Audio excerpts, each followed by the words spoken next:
ಯುದ್ಧ ಆರಂಭ ಆದಾಗ ನಾವು ಮಾತಾಡಿದ್ವಿ ಸುಮಾರು 1-2 ಗಂಟೆಗಳ ಕಾಲ. ಇವತ್ತು 24ನೇ ದಿನ. ಶಾಂತಿ ಮೂಡತ್ತಾ ಅನ್ನೋ ಪ್ರಶ್ನೆಗೆ ಸ್ವಲ್ಪ ಬಿಡಿಯಾಗಿ ಏನು ಕಾಣಿಸ್ತಾ ಇದೆ. ಏನ್ ಅರ್ಥ ಮಾಡ್ಕೊಳ್ಬಹುದು ಇವತ್ತಿನ ಟ್ರಂಪ್ ಅವರ ಹೇಳಿಕೆಯನ್ನ ಮತ್ತು 24 ದಿನಗಳು ಕಳೆದ ನಂತರ ಯುದ್ಧದ ಸ್ವರೂಪ ಮತ್ತು ಇದರ ತೀವ್ರತೆಯನ್ನ? ಒಂದು, ಈಗಾಗಲೇ ಬಹುತೇಕ ನಿಚ್ಚಳವಾಗಿ ಯುದ್ಧದ ಸ್ವರೂಪ ಮತ್ತು ಅದು ಹೋಗ್ತಿರ್ತಕ್ಕಂಥ, ಸ್ವಲ್ಪ ಜೋರಾಗಿ ಮಾತಾಡ್ಬೋದಾ ಪ್ರಕಾಶ್ ಅವರೇ? ಈಗಾಗಲೇ ಗೊತ್ತಾಗಿರುವಂತ ರೀತಿ ಒಳಗಡೆಯಲ್ಲಿ ಯುದ್ಧದ ರೂಪ ನಿರೀಕ್ಷಿತ ರೀತಿಯಲ್ಲಿ ಅಲ್ಲದೇನೆ ಅಮೆರಿಕಕ್ಕೆ ಭಿನ್ನವಾಗಿ ಇದು ಬೆಳವಣಿಗೆ ಆಗ್ತಿರುವಂತದನ್ನ ಗಮನಿಸಲಾಗ್ತಾ ಇದೆ. ಒಂದು. ಎರಡನೇ ಪ್ರಶ್ನೆ ಏನಿದೆ, ಅಮೆರಿಕ ಹೇಳ್ತಿರ್ತಕ್ಕಂಥ ರೀತಿಯ ಒಳಗಡೆಯಲ್ಲಿ ನಾವು ಅವರು ಯುದ್ಧ ಆರಂಭ ಅಂತ 2 ದಿನಗಳಲ್ಲೇನೆ ಪೂರ್ತಿ ಇರಾನ್ ಅನ್ನ ಮುಗಿಸ್ಬಿಟ್ಟಿದ್ದೇವೆ, ಅಲ್ಲಿನ ಸೈನ್ಯ ನಾಶ ಆಗಿದೆ, ಅಲ್ಲಿನ ಹಡಗುಗಳು ನಾಶ ಆಗಿದ್ದಾವೆ, ಅಲ್ಲಿನ ವಿಮಾನಗಳು ನಾಶ ಆಗಿದ್ದಾವೆ, ಅಲ್ಲಿನ ಎಲ್ಲ ಇವುಗಳನ್ನ ನಾಶ ಮಾಡಿಬಿಟ್ಟಿದ್ದೇವೆ, ಕೊಂದು ಬಿಟ್ಟಿದ್ದೇವೆ ಅನ್ನುವಂಥದ್ದು ಮಾತುಗಳನ್ನ ಹೇಳ್ತಿದ್ರು. ಅದು ಸತ್ಯ ಅಲ್ಲ ಅನ್ನುವಂಥದ್ದು ಈ ಯುದ್ಧ ಮುಂದುವರೆದಿರ್ತಕ್ಕಂಥ ಹಿನ್ನೆಲೆಯಲ್ಲಿ ನಾವು ಗಮನಿಸ್ತಾ ಬಂದಿದ್ದೇವೆ. ಈಗ ಅವರು 48 ಗಂಟೆಗಳ ಒಳಗಡೆಯಲ್ಲಿ ಹಾರ್ಮುಜ್ ಸಂಧಿಯನ್ನ ಪೂರ್ಣವಾಗಿ ತೆರೀದೇ ಇದ್ರೆ ನಾವು ದಾಳಿ ಮಾಡ್ತೀವಿ ಅಂತ ಹೇಳಿದ್ರು. ಅದು ಸಾಧ್ಯತೆಗಳು ಇಲ್ಲ ಅನ್ನುವಂಥದ್ದು ಅವರಿಗೆ ಮನವರಿಕೆ ಆಗ್ತಾ ಇದೆ.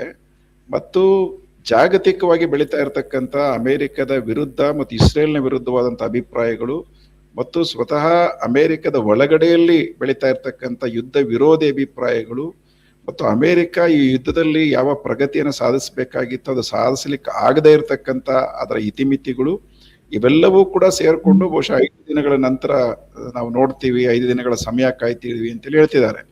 ಮತ್ತು ಅವರು ಇವತ್ತು ಹೇಳಿರ್ತಕ್ಕಂಥ ಹೇಳಿಕೆಯ ಇನ್ನೊಂದು ಮುಖ್ಯವಾದ ಅಂಶ ಏನಂತಂದ್ರೆ, ಇರಾನ್ ಜೊತೆಯಲ್ಲಿ ಮಾತುಕತೆಗಳು ಬಹಳ ಫಲಪ್ರದವಾಗಿ ನಡೀತಾ ಇದ್ದಾವೆ ಅನ್ನೋ ಮಾತುಗಳನ್ನ ಹೇಳಿದ್ದಾರೆ. ಮತ್ತು ತೀರಾ ಆಳದ ವಿಚಾರಗಳನ್ನ ನಾವು ಚರ್ಚೆ ಮಾಡ್ತಿದ್ದೇವೆ ಅಂತೆಲ್ಲ ಹೇಳಿದ್ದಾರೆ. ಅದು ಇರಾನ್ ಅದಕ್ಕೆ ಹೇಗೆ ಪ್ರತಿಕ್ರಿಯಿಸುತ್ತೆ ಅನ್ನುವಂಥದ್ದನ್ನ ನೋಡ್ಬೇಕು. ಈಗ ಟ್ರಂಪ್ ಹೇಳಿರ್ತಕ್ಕಂಥ ಮಾತುಗಳನ್ನ ಸತ್ಯವಾಗಿ ಪರಿಗಣಿಸಬೇಕಾ ಅಥವಾ ಕಾದು ನೋಡ್ಬೇಕಾ ಅನ್ನೋಂಥ ಅಂಶಗಳಿದಾವೆ. ಯಾಕೆಂದ್ರೆ ಅಮೆರಿಕ ಇದುವರೆಗೂ ಹೇಳಿರ್ತಕ್ಕಂಥ, ಟ್ರಂಪ್ ಬಹಳ ಮುಖ್ಯವಾಗಿ ಮಾತಾಡಿರ್ತಕ್ಕಂಥ ಎಷ್ಟೋ ಅಭಿಪ್ರಾಯಗಳು ಮಾತುಗಳು ಸತ್ಯಕ್ಕೆ ದೂರವಾದಂಥದ್ದನ್ನೇ ಮಾತಾಡ್ತಾ ಬಂದಿರೋದ್ರಿಂದಾಗಿ ಸ್ವಲ್ಪ ಕಾದ್ ನೋಡ್ಬೇಕಾಗಿದೆ ಅಂತ ಹೇಳಿ ಅನಿಸ್ತದೆ. ಇದು ಒಂದಂಶ. ಎರಡನೇ ಅಂಶಕ್ಕೆ ಹೋಗಕ್ಕಿಂತ ಮುಂಚೆ ಟ್ರಂಪ್ ಅವರ ಹೇಳಿಕೆನ ಇಟ್ಕೊಂಡು ನೋಡೋದಾದ್ರೆ ಇಲ್ಲಿ ಒಂದು ಗಮನಿಸಬಹುದ ಡಾಕ್ಟರ್ ಪ್ರಕಾಶ್ ಅವರೇ, ಏನಂದ್ರೆ ಇಸ್ರೇಲ್ ಮೇಲೆ ಇರಾನ್ ನಿರಂತರ ದಾಳಿ ನಡೆಸಿದೆ, ಇಸ್ರೇಲ್ ಕೂಡ ದಾಳಿ ನಡೆಸಿದೆ. ಅಲ್ಲಿ ಅಮೆರಿಕದಲ್ಲಿ ಭಯೋತ್ಪಾದಕ ನಿಗ್ರಹ ದಳದ ಮುಖ್ಯಸ್ಥರು ರಾಜೀನಾಮೆ ಕೊಡುವಾಗಲೂ ಈ ಯುದ್ಧ ಅಮೆರಿಕಕ್ಕೆ ಬೇಕಾಗಿರ್ಲಿಲ್ಲ, ಇಸ್ರೇಲ್ಗೆ ಬೇಕಾಗಿತ್ತು, ಇಸ್ರೇಲ್ ಕಾರಣಕ್ಕಾಗಿ ನಡೆದಿದ್ದು ಅಂತ. ಇರಾನ್ಗೂ ಅಮೆರಿಕ ಹಿಂದೆ ಸರಿದ್ರೆ ಇಸ್ರೇಲ್ ಅನ್ನ ಮಣಿಸೋದು ಅಥವಾ ಅದರ ಮೇಲೆ ಹೋರಾಟ ಮಾಡೋದು ಬಹಳ ಈಸಿ ಆಗುತ್ತೆ. ಈ ನಿಟ್ಟಿನಲ್ಲಿ ಒಂದ್ ಮಾತುಕತೆ ನಡೆದಿರ್ಬೋದಾ ಅಥವಾ ನಡೆಯೋ ಸಾಧ್ಯತೆ ಇದೆಯಾ? ಇರಾನ್ ಕೂಡ ಅದಕ್ಕೆ ಒಂದ್ ಹಂತದಲ್ಲಿ ಒಂದ್ ಹೆಜ್ಜೆ ಮುಂದೆ ಇಡಬಹುದಾ? ಅದಕ್ಕೂ ಅನಿವಾರ್ಯ ಅಲ್ಲ. ಇರಾನ್ ಆರಂಭದಿಂದಲೂ ಹೇಳ್ತಾ ಇದೆ ಮಾತುಕತೆಗಳನ್ನ ನಾವು ಮಾಡೋದಕ್ಕೆ ಯಾವತ್ತು ಮುಂದೆ ಇದ್ದೇವೆ ಅಂತ ಹೇಳಿ ಅವರು ಅದಕ್ಕೆ ಪ್ರತಿಪಾದನೆ ಮಾಡ್ತಾನೆ ಬಂದಿದ್ದಾರೆ. ಮತ್ತೆ ಹಾಗೆ ನೋಡಿದ್ರೆ 2025 ಜೂನ್ ನಲ್ಲಿ ನಡೆದಂತ ಇವರು ಇಸ್ರೇಲ್ ಮತ್ತು ಅಮೆರಿಕ ಸೇರಿ ಮಾಡಿದಂತ ದಾಳಿಯ ಸಂದರ್ಭದಲ್ಲೂ ಕೂಡ ಮಾತುಕತೆಗಳು ನಡೀತಾ ಇತ್ತು. ಇರಾನ್ ಅದಕ್ಕೆ ಮುಂದುವರೆದಿತ್ತು. ಅವಾಗ್ಲೂ ಮಾತುಕತೆಗಳನ್ನ ಮುರಿದು ದಾಳಿ ಮಾಡಿದ್ರು. ಈ ಬಾರಿಯೂ ಕೂಡ ಮಾತುಕತೆಗಳು ಅಂತಿಮ ಹಂತ ತಲುಪಿದಾವೆ ಅಂತೇಳಿ ಮಾತುಗಳನ್ನ ಹೇಳ್ತಿದ್ರು. ಅಂತ ಸಂದರ್ಭದಲ್ಲಿ ದಾಳಿಗಳನ್ನು ಮಾಡಿದ್ರು. ಇವೆಲ್ಲವೂ ಕೂಡ ಇದಾವೆ. ಹೀಗಾಗಿ ಅಮೆರಿಕದ ಜೊತೆಗಿನ ಮಾತುಕತೆಗಳು ಪೂರ್ಣ ವಿಶ್ವಾಸಾರ್ಹವಲ್ಲ ಅನ್ನುವಂಥದ್ದು ಇರಾನ್ಗೆ ಬಹಳ ಸ್ಪಷ್ಟವಾಗಿ ಗೊತ್ತಿದ್ದಾವೆ. ಆಗಿದ್ದಾಗ್ಲೂ ಕೂಡ ಇರಾನ್ ಯುದ್ಧವನ್ನ ಬಯಸ್ತಿಲ್ಲ ಅನ್ನುವಂಥದ್ದು ಮೊದಲಿಂದ ಗೊತ್ತಿರತಕ್ಕಂಥ ವಿಚಾರ. ಮತ್ತು ಸ್ವತಃ ಇರಾನ್ ಅಣ್ವಸ್ತ್ರಗಳನ್ನು ತಯಾರು ಮಾಡಬಾರ್ದು ಅನ್ನುವಂಥ ನೀತಿಗೆ ಒಳಪಟ್ಟಿದ್ದಂತ ಒಂದು ದೇಶ ಆಗಿದ್ರಿಂದಾಗಿ ಇದು ಆಕ್ರಮಣಕಾರಿಯಾಗಿ ಇಸ್ರೇಲ್ ಮತ್ತು ಅಮೆರಿಕ ಮಾಡಿರ್ತಕ್ಕಂಥ ಯುದ್ಧ ಆಗಿರೋದ್ರಿಂದಾಗಿ ಅಸಲಿಗೆ ಇರಾನ್ಗೆ ಯುದ್ಧ ಬೇಕಾಗಿರ್ಲಿಲ್ಲ. ಹಾಗಾಗಿ ಮಾತುಕತೆಗೆ ಇರಾನ್ ಯಾವತ್ತೂ ಸಿದ್ಧ ಇತ್ತು ಅನ್ನುವಂಥದ್ದು ನಮ್ಗೆ ಈ ಬೆಳವಣಿಗೆಗಳಲ್ಲಿ ನೋಡಿದೀವಿ ನಾವು ಅದನ್ನ. ಆ ಕಾರಣಕ್ಕಾಗಿ ಅಮೆರಿಕ ಮತ್ತು ಇಸ್ರೇಲ್ ನಿಜಕ್ಕೂ ಇಷ್ಟಪಟ್ಟು ಮಾತುಕತೆಗಳನ್ನು ಮಾಡಿದ್ರೆ ಇರಾನ್ ಬಹುಶಃ ಮಾತುಕತೆಗಳು ಮಾಡೋದಕ್ಕೆ ಮುಂದಾಗ್ಬೋದು. ಯಾಕೆಂದ್ರೆ ಯುದ್ಧಗಳಿಂದಾಗಿ ಎರಡೂ ಕಡೆ ಬಹಳ ದೊಡ್ಡ ನಷ್ಟಗಳಾಗ್ತಾ ಇದಾವೆ. ಇರಾನ್ ಒಳಗಡೆ ಕೂಡ ಬಹಳ ದೊಡ್ಡ ನಷ್ಟಗಳಾಗ್ತಿದಾವೆ ಅನ್ನೋಂಥದ್ದು ಸತ್ಯ ಇದೆ. ಸೊ ಆ ಕಾರಣಕ್ಕಾಗಿ ಇರಾನ್ ನಿಜಕ್ಕೂ ಈ ಮಾತುಕತೆಗಳು ಅಮೆರಿಕ ಬಯಸಿದ್ರೆ ಮಾತಾಡಕ್ಕೆ ಇಷ್ಟಪಡ್ತಿರ್ಬೋದು, ಸಹಜವಾಗಿ ಇಷ್ಟಪಡಬೇಕು ಕೂಡ, ಯುದ್ಧ ನಿಲ್ಲಿಸ್ಲಿಕ್ಕೆ ದಾರಿಗಳನ್ನು ಹುಡುಕೋಬೇಕು ಅನ್ನುವಂಥದ್ದು. ಆದ್ರೆ ಪ್ರಶ್ನೆ ಇರುವಂತದ್ದು, ಇಂಥ ಮಾತುಕತೆಗಳಿಗೆ ಅಮೆರಿಕ ಎಷ್ಟು ಬದ್ಧವಾಗಿದೆ ಅನ್ನುವಂಥದ್ದೇ ಇದುವರೆಗೂ ಪ್ರಶ್ನೆಗಳು ಬಂದಿರ್ತಕ್ಕಂಥ. ಯಾವತ್ತೂ ಕೂಡ ಅಮೆರಿಕ ಯಾವುದೇ ಒಪ್ಪಂದಗಳಿಗೆ ಯಾವುದೇ ಮಾತುಕತೆಗಳಿಗೆ ಎಂದಿಗೂ ಬೆಲೆ ಕೊಟ್ಟಿಲ್ಲ ಅದು ಅನ್ನುವಂಥದ್ದು ಸತ್ಯ. ಈ ಅನುಮಾನ ಇರಾನ್ ಒಳಗೆ ಇರ್ತದೆ ಮಾತುಕತೆಗಳಲ್ಲಿ. ಹಾಗಿದ್ದಾಗ್ಲೂ ಕೂಡ ಮಾತುಕತೆಗಳು ಮಾಡಬೇಕು ಅನ್ನುವಂಥದ್ದನ್ನ ನಾವು ಬಯಸ್ತೇವೆ. ಆದ್ರೆ ಸಮಸ್ಯೆ ಇರೋದು ಇದ್ರಲ್ಲಿ ಏನಂತಂದ್ರೆ, ವಿಶ್ವಸಂಸ್ಥೆ ಈ ಮಾತುಕತೆಗಳನ್ನ ಏರ್ಪಡಿಸಬೇಕಾಗಿತ್ತು, ವಿಶ್ವಸಂಸ್ಥೆ ಮಧ್ಯಪ್ರವೇಶ ಮಾಡಬೇಕಾಗಿತ್ತು. ಅಂದ್ರೆ ವಿಶ್ವಸಂಸ್ಥೆಯನ್ನ ಸಂಪೂರ್ಣವಾಗಿ ಕಡೆಗಣಿಸಲಾಗಿದೆ ಮತ್ತು ಅದನ್ನು ದುರ್ಬಲಗೊಳಿಸಲಾಗಿದೆ ಅನ್ನುವಂಥ ಹಿನ್ನೆಲೆಯಲ್ಲಿ ಈ ಎರಡು ದೇಶಗಳ ನಡುವೆ ನಡೆಯುವಂತ ಮಾತುಕತೆಗಳು, ಅದಕ್ಕೆ ಬದ್ಧತೆ ಏನು, ಖಾತ್ರಿ ಏನು ಅನ್ನುವಂಥ ಪ್ರಶ್ನೆಗಳು ಮುಂದಕ್ಕೂ ಕೂಡ ಇರ್ತವೆ. ಆದ್ರೂ ಕೂಡ ಮಾತುಕತೆಗಳು ನಡೀಲಿ ಅಂತೇಳಿ ನಾವು ಬಯಸ್ಬೇಕಾಗಿತ್ತು. ಕರೆಕ್ಟ್. ಆದ್ರೆ ನೇಟೋ ದೇಶಗಳು ಟ್ರಂಪ್ ಅವರ ಮನವಿಯನ್ನ ನಿರಾಕರಿಸಿದ್ದು ಬಹಿರಂಗವಾಗಿ ನಿಮ್ಮ ಯುದ್ಧೋತ್ಸಾಹಕ್ಕೆ ನಾವು ಬೆಂಬಲ ಕೊಡೋದಿಲ್ಲ ಅಂತ ಸ್ಪೇನ್ ಇರ್ಬೋದು, ಫ್ರಾನ್ಸ್ ಇರ್ಬೋದು, ಆ ತರದ ಹೇಳಿಕೆ ಕೊಟ್ಟಿರೋದು, ಯಾರು ಬರ್ದೇ ಇರೋದು ಟ್ರಂಪ್ ಅವರನ್ನ ಏಕಾಂಗಿಯಾಗಿ ಮಾಡ್ಬಿಡ್ತಾ? ಏನ್ ಅನ್ಸುತ್ತೆ ಇದ್ರ ಬಗ್ಗೆ? ಅಲ್ಲ, ಖಂಡಿತವಾಗಿ ಟ್ರಂಪ್ ನಿರೀಕ್ಷೆ ಮಾಡದ ರೀತಿಯಲ್ಲಿ ಒಂದು ಹುಂಬುತನದ ಮಾತುಗಳು, ನಡವಳಿಕೆ ಏನಿದೆ, ಅದೊಬ್ಬ ಬೀದಿ ರೌಡಿ ರೀತಿಯಲ್ಲಿ ಒಬ್ಬ ರಾಷ್ಟ್ರದ, ಒಬ್ಬ ಜಗತ್ತಿನ ಅತ್ಯಂತ ಬಲಶಾಲಿ ರಾಷ್ಟ್ರದ ಒಬ್ಬ ಅಧ್ಯಕ್ಷ ನಡ್ಕೊಳ್ಳುವಂಥದ್ದಕ್ಕೆ ಸಹಜವಾಗೇನೆ ಅವರ ಮಿತ್ರ ರಾಷ್ಟ್ರಗಳು ಕೂಡ ಅದಕ್ಕೆ ಒಪ್ಪಿಗೆಯನ್ನು ಕೊಡ್ತಿರೋಲ್ಲ. ಮತ್ತೆ ಈ ಯುದ್ಧವನ್ನು ಆರಂಭ ಮಾಡಿದಾಗ ನ್ಯಾಟೋ ದೇಶಗಳ ಜೊತೆ ಚರ್ಚೆ ಮಾಡಿಲ್ಲ, ಅವರ ಸಮ್ಮತಿಯನ್ನು ಪಡ್ಕೊಂಡಿಲ್ಲ. ಯಾವ ರೀತಿಯೂ ಮಾತುಕತೆಗಳಾಗದೆ ಇರತಕ್ಕಂಥ ಸಂದರ್ಭದ ಒಳಗಡೆಯಲ್ಲಿ ಇಂಥ ಯುದ್ಧಕ್ಕೆ ನಾವು ಬಲಿಪಶುಗಳಾಗಬಾರ್ದು ಅನ್ನುವಂಥದ್ದು ನ್ಯಾಟೋ ಮಿತ್ರ ರಾಷ್ಟ್ರಗಳ ಒಳಗಡೆನೂ ಇರುತ್ತೆ. ಜೊತೆಗೆ ಬಹಳ ಮುಖ್ಯವಾಗಿ ಈ ಎಲ್ಲ ದೇಶಗಳ ಒಳಗಡೆಯಲ್ಲಿ ಜನಾಭಿಪ್ರಾಯ ಇದೆಯಲ್ಲ, ಆ ಜನಾಭಿಪ್ರಾಯವನ್ನ ಈ ದೇಶಗಳ ಸರ್ಕಾರಗಳು ಮತ್ತು ಅದರ ಮುಖ್ಯಸ್ಥರು ಪರಿಗಣಿಸಬೇಕಾಗ್ತದೆ. ಮತ್ತು ಪರಿಗಣಿಸ್ತಿರೋದರ ಪರಿಣಾಮವಾಗಿ ನ್ಯಾಟೋ ಮಿತ್ರ ದೇಶಗಳು ಕೂಡ ಈಗ ಹಿಂದೇಟಾಗ್ತಿದಾವೆ ಅನ್ನುವಂಥದ್ದನ್ನ ನಾವು ಗಮನಿಸಬೇಕಾಗಿದೆ. ಆಗ ನೋಡಿದ್ರೆ ಕ್ರಮಬದ್ಧವಾಗಿ ಮಾತುಕತೆ ಮಾಡಿಲ್ಲ ನ್ಯಾಟೋ ಜೊತೆಯಲ್ಲಿ ಅನ್ನುವಂಥ ಅಂಶಗಳನ್ನ ಏನವ್ರು ಪ್ರತಿಪಾದನೆ ಮಾಡ್ತಿದ್ದಾರೆ, ಅದು ಎಲ್ಲಾ ಸಂದರ್ಭಗಳಲ್ಲೂ ಅದೇ ರೀತಿ ನಡವಳಿಕೆ ಏನಿರಲ್ಲ ಈ ನ್ಯಾಟೋ ದೇಶಗಳಿಗೆ. ಆದ್ರೆ ಈ ಸಂದರ್ಭದಲ್ಲಿ ಅದನ್ನ ಮುಂದೆ ಮಾಡಿ ಮಾತಾಡ್ತಿರುವಂತದಕ್ಕೆ ಒಂದು ನಿಜವಾದ ಕಾರಣ ಏನಿದೆ ಅಂತಂದ್ರೆ, ಎಲ್ಲ ದೇಶಗಳ ಒಳಗಡೆಯಲ್ಲೂ ಕೂಡ ಅಮೆರಿಕ ಮತ್ತು ಇಸ್ರೇಲ್ನ ಈ ಆಕ್ರಮಣಕಾರಿಯಾದಂತಹ ಯುದ್ಧದ ಬಗ್ಗೆ ತೀವ್ರ ಅತೃಪ್ತಿ ಮತ್ತು ವಿರೋಧ ಇದೆ.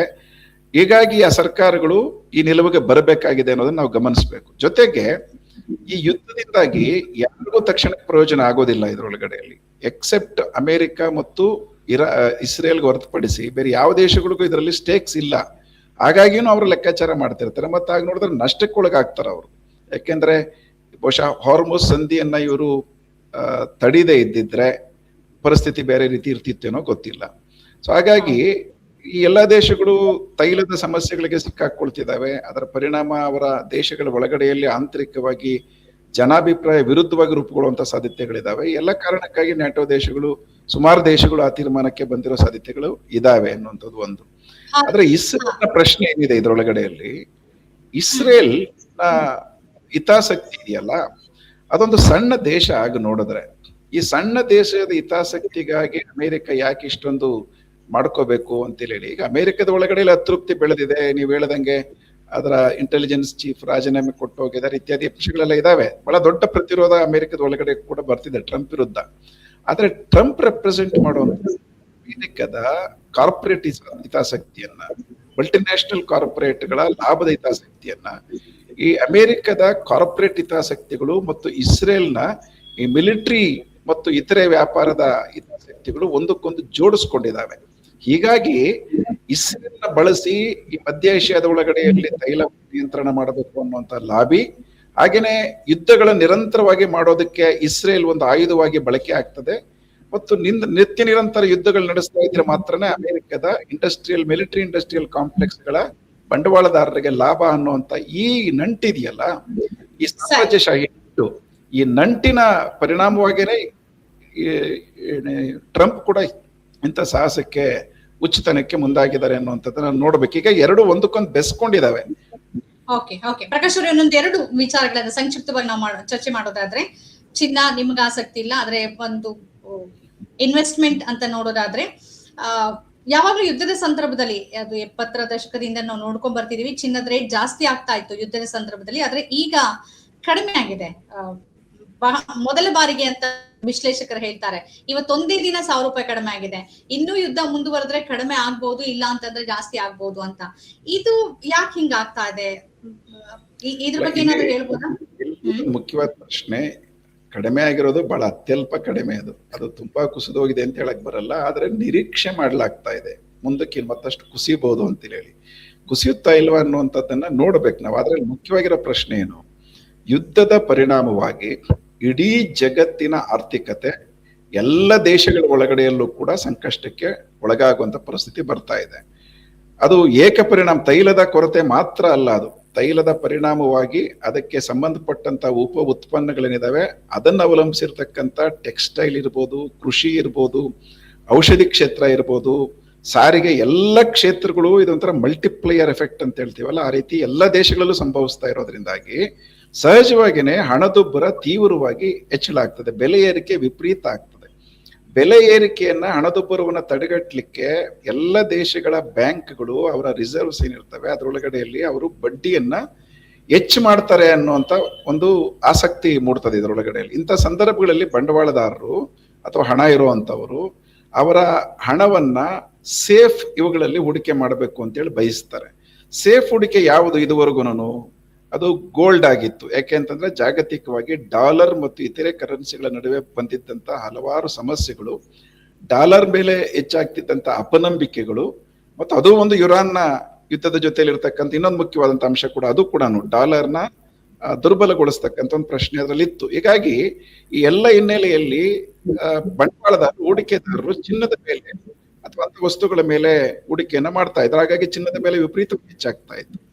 ಈಗ ಇದೇ ಬಂಡವಾಳದಾರರು ಹೂಡಿಕೆ ಮಾಡುವಂತವ್ರು ತಮಗೆ ಹೆಚ್ಚಿನ ಬಡ್ಡಿಗಳನ್ನ ಕೊಡ್ತಕ್ಕಂಥ ರೀತಿಯಲ್ಲಿ ಎಲ್ಲ ದೇಶಗಳಲ್ಲೂ ಕೂಡ ಬಡ್ಡಿ ದರವನ್ನೇ ಹೆಚ್ಚು ಮಾಡ್ತಾರೆ ಅನ್ನುವಂತ ನಿರೀಕ್ಷೆಗಳು ಹುಟ್ಟಾಕಿರೋದ್ರಿಂದ ಸಹಜವಾಗಿಯೇ ಚಿನ್ನದ ಕೊಡೋದ್ರ ಬದಲು ಬಡ್ಡಿ ಹೆಚ್ಚು ಸಿಗ್ತಕ್ಕಂತ ಹೂಡಿಕೆಗಳಲ್ಲಿ ಮಾಡಬೇಕು ಅಂತೇಳಿ ಆ ಕಡೆಗೆ ಶಿಫ್ಟ್ ಆಗ್ತಾರೆ.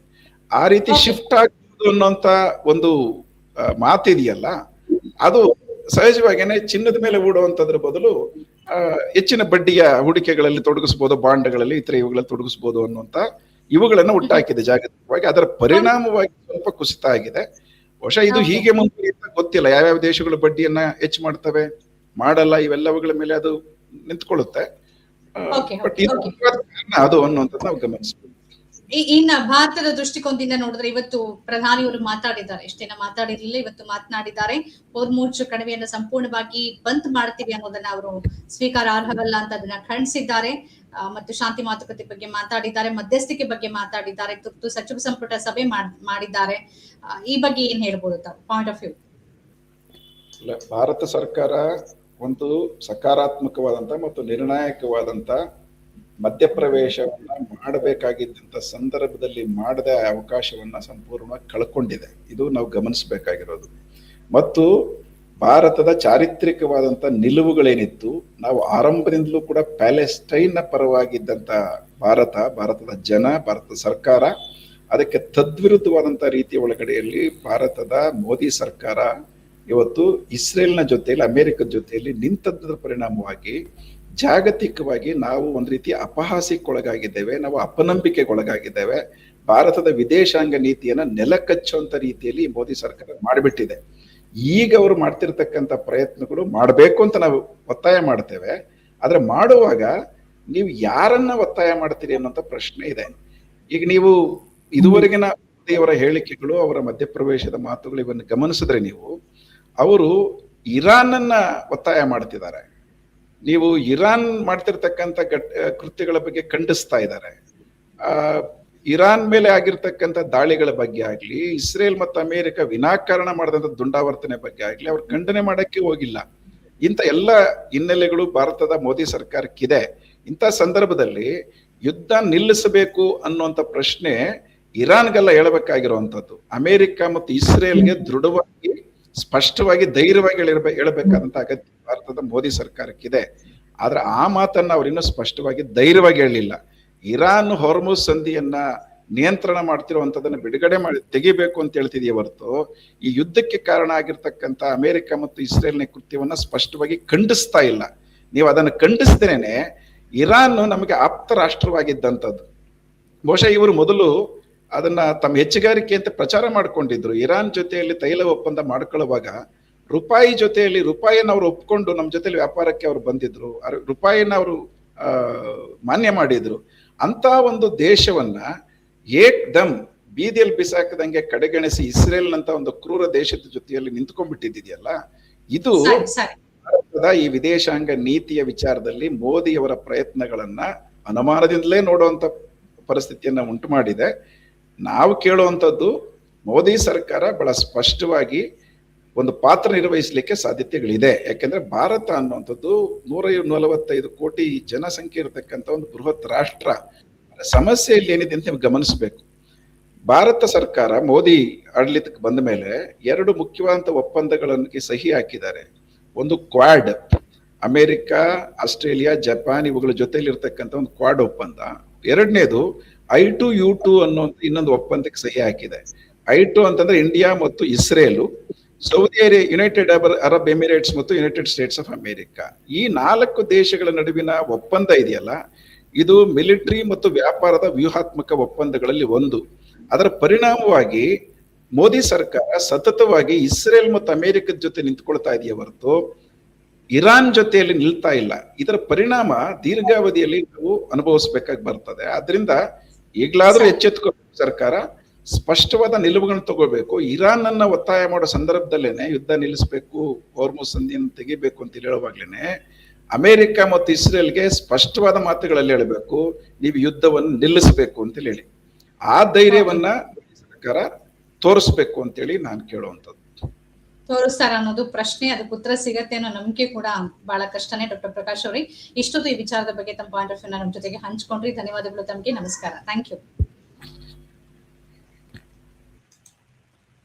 ಆದ್ಮೇಲೆ ಇದಾಗಿತ್ತು ಇವತ್ತಿನ ಪಾಯಿಂಟ್ ಆಫ್ ವ್ಯೂ ಕಾರ್ಯಕ್ರಮ. ಈ ತರದ ಬೇರೆ ಬೇರೆ ವಿಶೇಷ ಕಾರ್ಯಕ್ರಮಗಳು, ಚರ್ಚೆಗಳನ್ನ ತಾವು ನೋಡ್ಬೇಕು ಅಂತಂದ್ರೆ ನಮ್ಮ ಚಾನೆಲ್ ಸಬ್ಸ್ಕ್ರೈಬ್ ಮಾಡಿ. ನಮಸ್ಕಾರ.